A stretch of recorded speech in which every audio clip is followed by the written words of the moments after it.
Setiap peristiwa dalam hidup adalah menentukan keputusan. Dan setiap keputusan yang diambil akan berdampak baik dan buruk bagi manusia.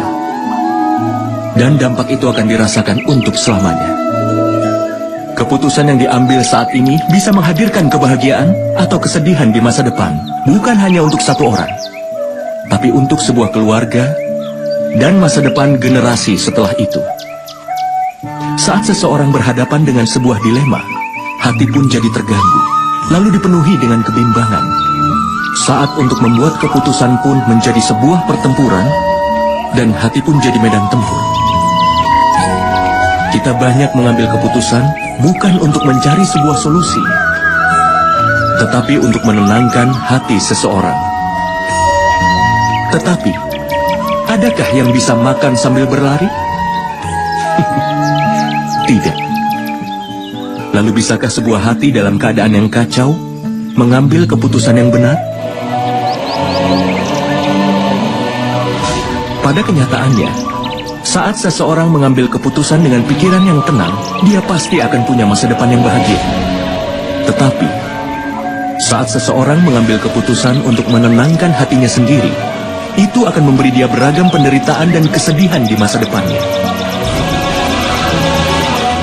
Pikirkanlah hal itu.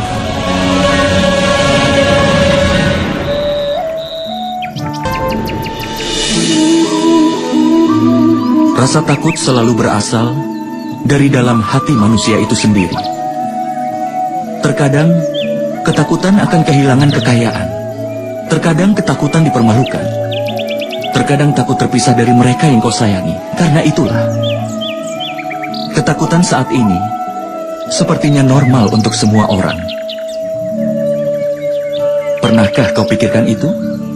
Apakah keadaan atau hal-hal yang menjadi penyebab rasa takut adalah juga akar dari kedukaan? Tidak. Tidak ada hal yang seperti itu. Dan pengalaman semua orang menunjukkan bahwa memiliki rasa takut tidak menyelesaikan masalah di masa depan. Rasa takut hanyalah imajinasi dari kedukaan yang akan datang. Itu tidak ada hubungannya dengan hal apapun juga.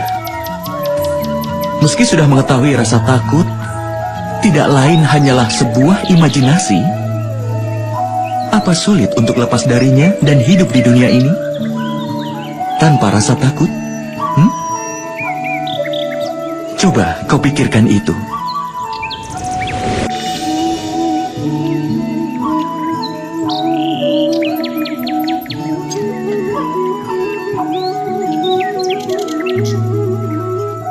Nama lain dari masa depan itu sendiri adalah perjuangan. Dan bila keinginan dari hati tidak pernah terpenuhi, maka hati pun merencanakan masa depannya. Dia terus membayangkan tercapainya keinginan di masa depan nanti. Tapi dalam hidup, hidup tidak hanya ada di masa depan atau di masa lalu. Hidup juga ada di masa sekarang ini. Dengan kata lain, hidup di masa sekarang ini adalah inti sebenarnya dari kehidupan. Tapi meski sudah mengetahui hal ini, kita tidak bisa mengerti kebenarannya. Entah apakah kita hanya menyerapnya begitu saja di masa lalu, atau terus berencana untuk masa depan dan dalam kehidupan kita. Kehidupan berjalan terus. Kalau kita bisa menerima kehidupan yang utama, maka kita bukan hanya tidak bisa melihat masa depan atau membentuk masa depan itu. Tapi yang bisa kita lakukan adalah menyambut masa depan itu dengan kesabaran dan keberanian. Lalu menyambutnya dengan tangan terbuka. Semoga setiap peristiwa kehidupan dipenuhi dengan vitalitas. Pikirkanlah hal itu.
Hasrat, harapan, keinginan, ambisi adalah kekuatan penggerak dari seluruh manusia.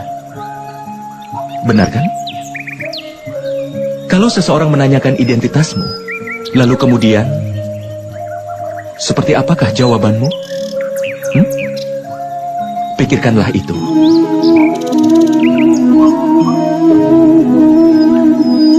Kau akan segera menyadari bahwa semua keinginanmu akan menentukan hidupmu. Keberhasilan setelah mencapai sesuatu dan kegagalan setelah tidak berhasil mencapai sesuatu menggambarkan identitasmu. Banyak orang menjalani hidupnya dan mereka begitu ingin mencapai banyak hal, tapi hasrat mereka sendiri tidak pernah benar-benar mati. Keinginan membuat mereka menembus berbagai hal untuk mengejar cita-cita mereka. Tapi di dalam kandungan semua keinginan itu, terdapatlah cahaya pengetahuan. Bagaimana bisa? Saat ada keinginan kita yang tidak terpenuhi, dan hancur dari tempat yang sama, cahaya pengetahuan pun masuk ke dalam hati manusia. Tidak. Ini bukanlah kisah tentang pergulatan keinginan. Ini juga bukan kisah dari betapa mengerikannya kelahiran dari setiap ambisi. Ini adalah kisah mengenai pengetahuan yang bangkit dari dalam keinginan. Aku, Basudewa Krishna, mengundang kalian semua untuk bergabung dalam perjalanan ini yang akan mengajarkan padamu arti dari kehidupan. Ini akan mengajarimu tugas sebagai seorang manusia. Ini akan mengajarimu cara untuk bangkit dan bersinar dari kehancuran. Nama perjalanan ini adalah Mahabharata.